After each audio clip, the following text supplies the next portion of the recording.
like right out of the gate, I think, that piqued my interest in the many, many clips available to me was the Eric Bolling, who many of you will know is the dipshit who had on John Paul McIsaac, the self-accredited hacker who's really just a snoopy prick who allegedly broke into Hunter Biden's laptop, of course, dropped off by Hunter during his "I'm going to try on a Russian accent" phase.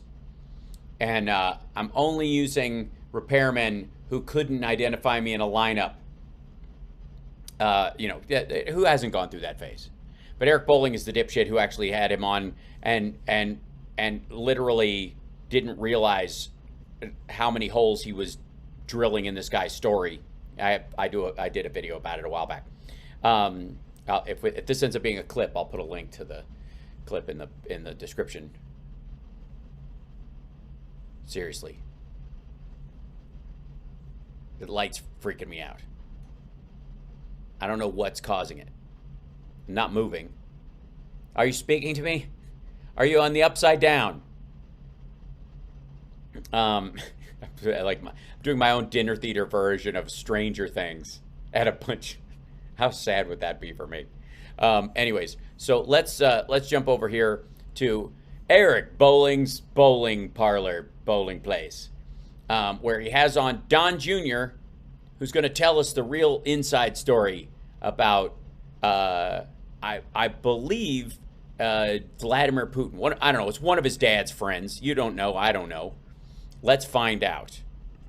Hold on. Let me do this and back to live mode, and then we'll start the thing. See if it works. Well, it's turning out to be quite the close race for the Pennsylvania Senate. It is. It's turning out to be. Dude, first of all, is that Vaseline on your lens, or you're just not feeling in focus? The background's locked. I think it was low res if it was one of my broadcasts, but the background is sharp as a tack. The current leader, Trump-endorsed candidate, Dr. Pompeo-Oz, who... Yeah, by a point, and by 1.2 points. That's not good.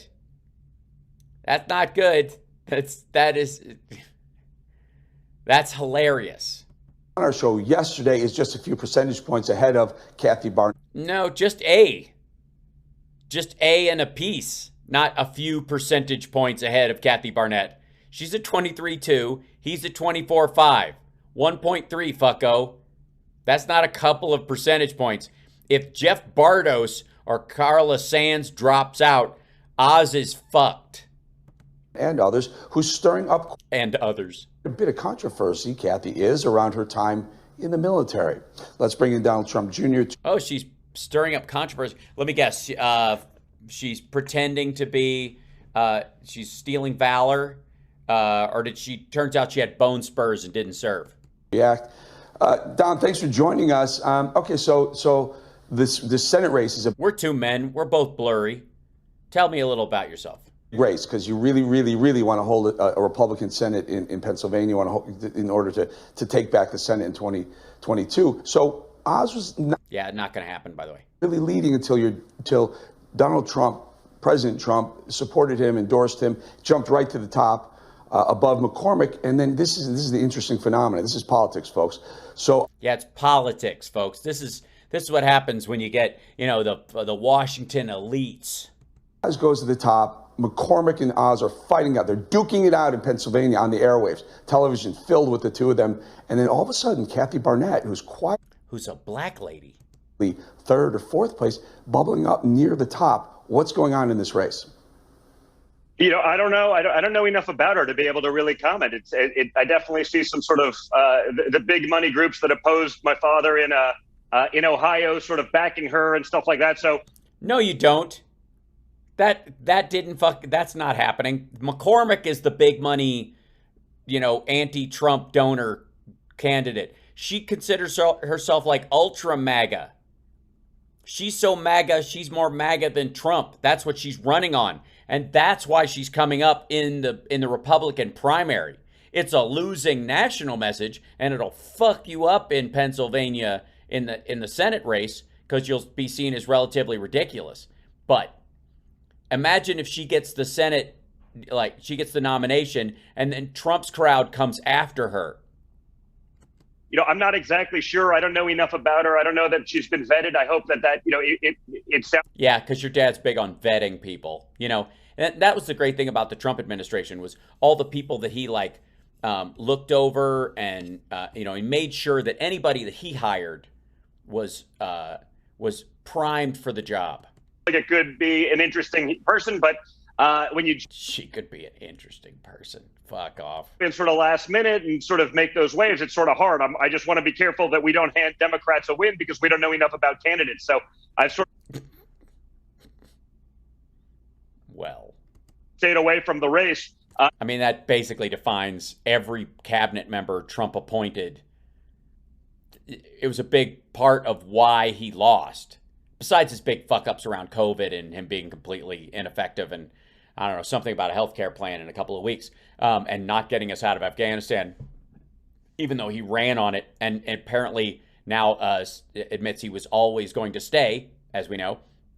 We've got Don Jr. here saying that, we want to check people out before we get them, when indeed half of his cabinet are criminally negligent to the point of people champing at the bit to get Merrick Garland to convict them of something, and the other half are writing books that his dad was an asshole who almost got us all killed.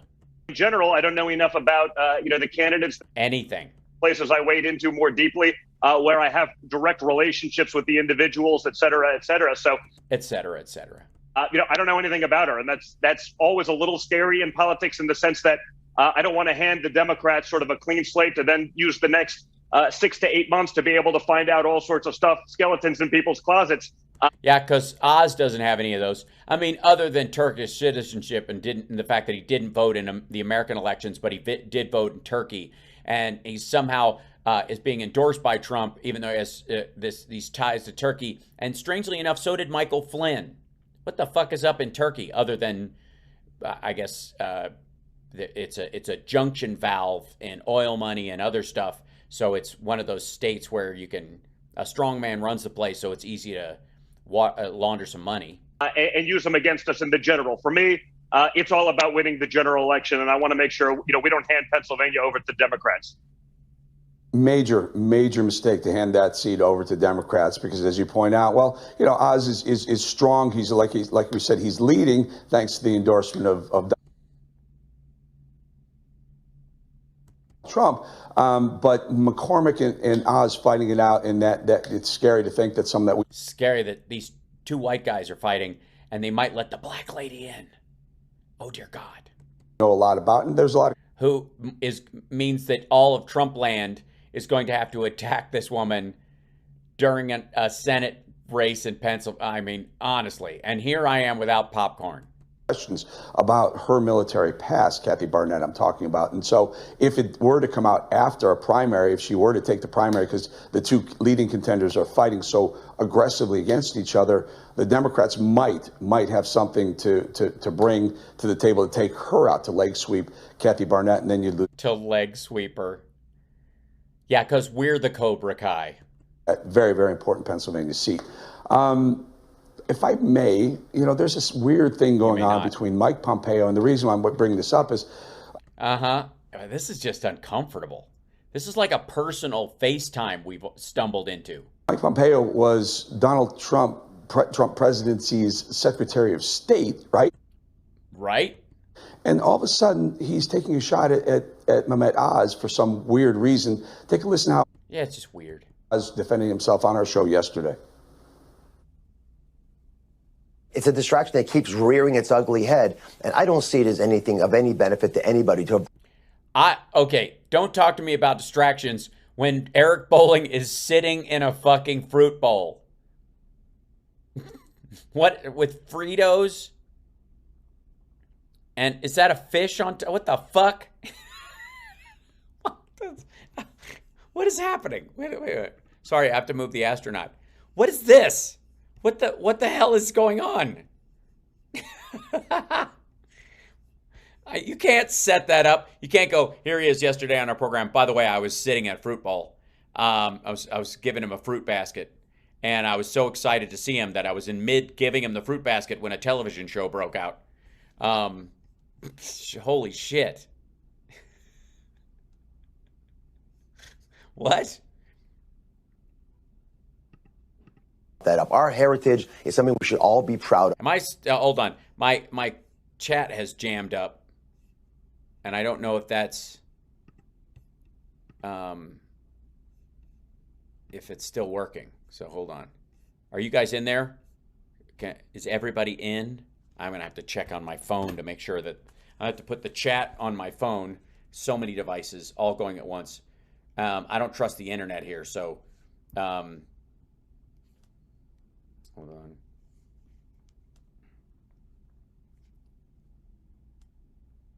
Just make sure I have a chat going on that I can see if you guys are there. Fingers crossed. You're there? Okay, good. Whew. Yeah, it froze on my on the little piece of the software. Yeah. What? I don't know what the food basket is. I don't know what the fuck that's. What? You can't just drop us into this shit and not explain the fruit basket. What? I don't watch your show, Eric. You can't. It is bigotry to say anything otherwise. I think we should just move on and focus on the issues. Hold on. It's bigotry to say what? Out of. It is bigotry to say anything. Hold on. Back up. It's a distraction that keeps rearing its ugly head, and I don't see it as anything of any benefit to anybody to have brought that up. Our heritage is something we should all be proud of. It is bigotry to say anything otherwise. I think we should just move on and focus on the issue. First of all, nobody is questioning Mehmet Oz's fucking heritage. We don't, I mean, the United States exists ultimately as a questioning of everyone's heritage. That's the nature of the fucking country. But nobody's saying it's because you're Turkish. It's because you are linked to the Turkish government and you are voting in their elections still. And you are not voting in the United States for some fucking reason, even though you've lived here, you have dual citizenship apparently, and you've been on television here as a guest of Oprah forever. Nope, hold on. Pause. Oh, do we freeze again because it won't let me do the thing? Hold on. It does this sometimes because it doesn't like me to play longer clips. Hi. Hello. How are you?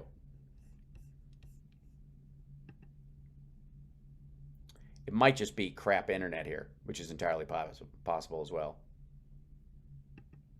Or maybe they just hate Mehmet Oz. Oh, yeah, it's jumping around. Who was on our show yesterday is just a few percentage points ahead of Kathy Barnett and others. There we go. Hold on. Stirring up quite a bit of controversy, Kathy is, around her time in the military.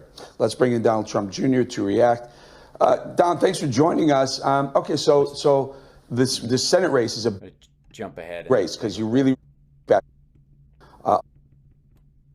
and stuff like that because we don't know enough about individuals that use them against us in the general. For me, it's all. You know, Oz is strong. He's like we said, he's leading thanks to the endorsement of Donald Trump. But McCormick and Oz fighting it out, and that it's scary to think that some that we don't know a lot about. And there's a lot of questions about her military past, Kathy Barnett, I'm talking about. And so if it were to come out after a primary, if she were to take the primary, because the two leading contenders are fighting so aggressively against each other, the Democrats might have something to bring to the table to take her out to leg sweep Kathy Barnett, and then you'd lose that very, very important Pennsylvania seat. Leg sweep. If I may, you know, there's this weird thing going on between Mike Pompeo, and the reason I'm bringing this up is Mike Pompeo was Donald Trump presidency's Secretary of State, right? And all of a sudden, he's taking a shot at Mehmet Oz for some weird reason. Take a listen to how Oz defending himself on our show yesterday. We'll get caught up in a second. It's a distraction that keeps rearing its ugly head, and I don't see it as anything of any benefit to anybody to have brought that up. Our heritage is something we should all be proud of. It is bigotry to say anything otherwise. I think we should just move on and focus on the issues. So it's cutting in now a little bit, but Don, here's the question. Why is Shit, Mike I thought it was me. Pompeo doing this? Is he starting maybe a trial? Yes, Mike Pompeo is running for president. That's why he got his stomach stapled, dummy. A weather balloon to see if Mike Pompeo wants to run against perhaps Donald Trump in 2024. Is this a little bit of testing the waters on his part? Well, listen, I think there's an element of that. I think you can look at a bunch of people out there that are sort of testing the waters for themselves. I think you also have, words and stuff. I say saying things. I have to say stuff that sounds like I'm in the know, but really, et cetera, et cetera. A lot of sort of DC swamp relationships. You see a lot of that coming in Your dad picked him. primaries, or people sort of campaign GCs, the general, sort of the guys running the campaigns. They run other people's campaigns, so they get them to endorse their guy in a different race. I think people don't fully That's what your dad is making a living doing right now. understand just how swampy, the whole political game is with all Your dad hired that guy. this. I don't think Mike Pompeo, he's a smart enough guy to probably know that he shouldn't or wouldn't run against Donald Trump. But, in the event that Trump decides not to run, there's a lot of guys. In the event. It's pretty direct wording. Testing the water. And, that's the nature of that business. You also, if you start looking at, who are friends and who are running people's friends' campaigns and when are they calling in their favors, you see a lot of endorsements going out right now where, the people actually have nothing to do with the other candidates, but the guy. Oh, you mean your dad and Mehmet-Oz, other than the fact that they were both on television? Their campaign guy is running the other person's campaign, and so they're doing them a favor and showing up. You saw that a lot in Ohio, against J.D. Vance just a week ago. So that's the nature of the game. Unfortunately, I like to be pretty transparent about all these things. That's why, when I go in and support these guys, I'm like, hey, I'm not on a campaign payroll. I'm actually doing it because I believe in these guys. That's because no one would be stupid enough to put you on a campaign payroll. Most of the people in politics can't say that, or they're doing a favor for someone who is on the payroll. And it's pretty sick. I mean, I want more transparency in this process so that people actually. Yeah, you want to get dark money out of politics? Right. That's why your dad's using a super PAC instead of campaigning himself.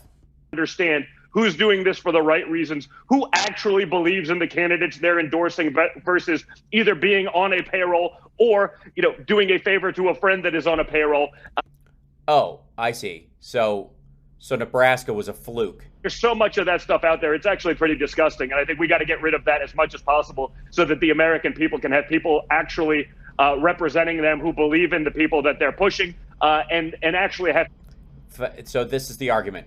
False advertising, that Pompeo doesn't really believe that Mehmet-Oz is a problem. He's just doing this because he likes other people. So he's campaigning de facto for the 4 other people running.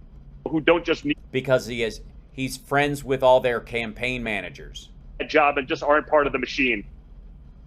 It's amazing. It's amazing the parade of candidates that come down to Mar-a-Lago and look for that endorsement and how powerful the endorsement ends up being. I saw some. No. I believe yesterday that 47 Trump-endorsed candidates. It's amazing how when you go down to the Scientology Center, how important it is to meet with the Scientologists to actually become a Scientologist. It's funny. I don't know. I think the fix is in. Won their primaries or won their elections. Give us a scorecard. What do you think? How valuable is the Trump endorsement? Don't mention Nebraska. Listen, it's very powerful for the reasons I stated. Donald Trump doesn't need to do these things. Donald Trump doesn't have to be out there. Yes, he does. These are paid endorsements. He's not part of that swamp, even if he was. Look what it says on the fucking podium. Does it say the candidate's name? Does it say J.D. Vance for, Republican primary, or vote J.D. Vance? Or does it say, is it any of the candidates? No, it's Save America PAC. It is a fundraiser for his PAC that he draws money from to pay his goddamn bills. Thought Trump Jr. was working for the Trump organization. He works for the organization, not the campaign, because there technically is not one, is the theory. So there you go. Good Lord. President of the United States. That's why he did it. And I think you saw the results. And you also saw. Yes, we saw the results. He's starting to lose. It's only primaries. He hasn't won anything in a general since he lost his own race. Results under unprecedented incoming, Eric, from both sides. Right? It wasn't just the Democrats that went against Trump. It was the establishment DC guys, the same people. How long is it till Don Jr. gets the establishment beat on the Young Turks? I mean, it's the same song. We're seeing now, in a baby formula shortage, sending $40 billion to Ukraine. I mean, both sides were against Donald Trump. That's what makes the gains that we had as a country, as a citizens, as an economy, so impressive under Trump. He was able to do that with both sides actively working against him. And you're going to see that continue because, we're watching, big military, big war, the military industrial complex, whatever you want to call it, Yeah, I mean, it's basically right now there's Noam Chomsky and there's Don Jr. They want to be back at the trough. They were watching Big Pharma for 2 years, raking billions and billions and billions of dollars, and it's their turn again. So, let's get in a proxy war with Russia. What could go wrong? The world's actually probably, in terms of nuclear warheads, the largest in the world. I mean, this is a wonderful idea. Let's go with an unstable, power-hungry. Yeah, show us who we're talking about. Dictator like Putin. Let's provoke him. An unstable, power-hungry dictator. He's a friend of your dad's. That's not nice. Defend a super corrupt country like Ukraine, defend a super corrupt. I mean, basically, how close is he to the Jimmy Dore? It's full of Nazis. Bono puts on a concert there with U2. I mean, this is the. Bono puts on he was singing in a bomb shelter with an acoustic guitar with Edge. Thing I've ever seen. It's the furthest thing from America first I could imagine. But the second they get rid of Trump and they can go back to the old ways, they will do that, which is. The old ways. Biden got us out of Afghanistan, you fuck. Oh, God. You needed Donald Trump in there saying enough is enough to this crap and actually putting America first. Yeah, I think you hit the nail on the head. We did a monologue yesterday about baby formula. Baby formula in America is scarce. This is a metaphor. Yeah, it wouldn't be scarce if his dad was in. He would just let poisoned, bacteria-ridden, toxic baby formula out onto the market. Also, the shortage is in specific formula that comes from that one particular place. The absolute failure of the Biden administration, baby formula, one of the most basic necessities, the basic protections. But it's so much worse than that, right? Keeping people safe. By the way, the FDA has been working on this for like 2.5 months. If there was ever an opportunity for somebody to blame the swamp or the deep state or bureaucracy at the FDA for something, you could start clamoring about this, whether or not you even felt it was true or not. It's right up their alley. And yet somehow, when it's on Trump's watch, if we don't have ventilators, that's because, somebody else's problem. But if Biden is dealing with this directly because of a single plant shutdown that made most of this specialty baby food, which is a market-driven thing, has nothing to do with the government. The idea that these guys would lay it at Biden's feet just shows you that they don't really care. It doesn't matter if you can't feed your people, and that is huge. Yeah, no one is starving, except for, I suppose, in Texas, there's a bunch of people who want the migrants who are in the detainment camps to not get baby formula for their children. Because they're from Latin America, I suppose. Good fucking Lord. Yeah, right. We have to protect children. We have to keep them, safe in the womb. We got to support make every baby come to term so that when it's here, we can let it eat chronobacter infested baby formula and die a painful death on Earth, like Jesus intended. Fucking hell.